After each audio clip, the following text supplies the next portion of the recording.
C'est en visioconférence qu'ont comparu cet après-midi Marc-Aurèle Chabot, 24 ans, Simon Angers-Audet, également âgé de 24 ans, et Raphaël Lagacé, 25 ans, au Palais de justice de Québec. Les trois hommes de la région de Québec prévoyaient créer une milice anti-gouvernementale, selon la GRC.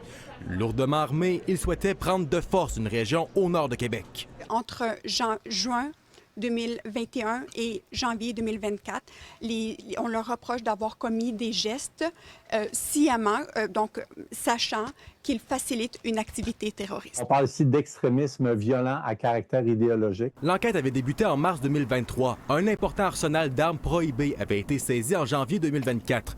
Les policiers ont saisi 83 armes à feu, 16 engins explosifs, 11 000 munitions, 130 chargeurs et des lunettes nocturnes.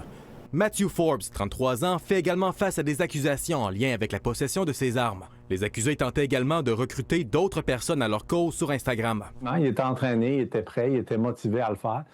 Par contre, c'est très important, je tiens à mentionner qu'en aucun cas la population a été en danger, parce que nous, de notre côté, on avait des mécanismes pour les surveiller. Je ne veux pas établir trop à ce niveau-là, mais en aucun temps la population a été en danger. C'est quand même un phénomène rare pour avoir enquêté ce type de crime-là, pour avoir fait des perquisitions. On a déjà vu d'autres groupes dans le passé. C'est inquiétant.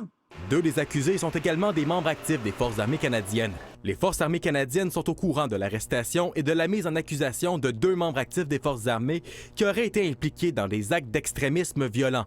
Les Forces armées canadiennes prennent ces allégations très au sérieux et ont pleinement participé à l'enquête dirigée par la GRC, nous indique-t-on par écrit. Le phénomène en soi n'est pas nouveau. Dès 2018, un rapport de la police militaire disait qu'il y avait des militaires des Forces armées canadiennes qui étaient liés potentiellement à des groupes extrémistes de droite. Au moins 6 organisations, disait le rapport, dont certaines sont actuellement sur la liste des entités terroristes au Canada.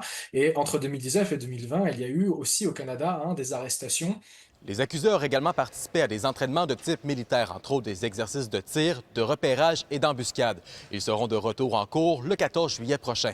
Simon Charret, TVA Nouvelles, au Palais de justice de Québec.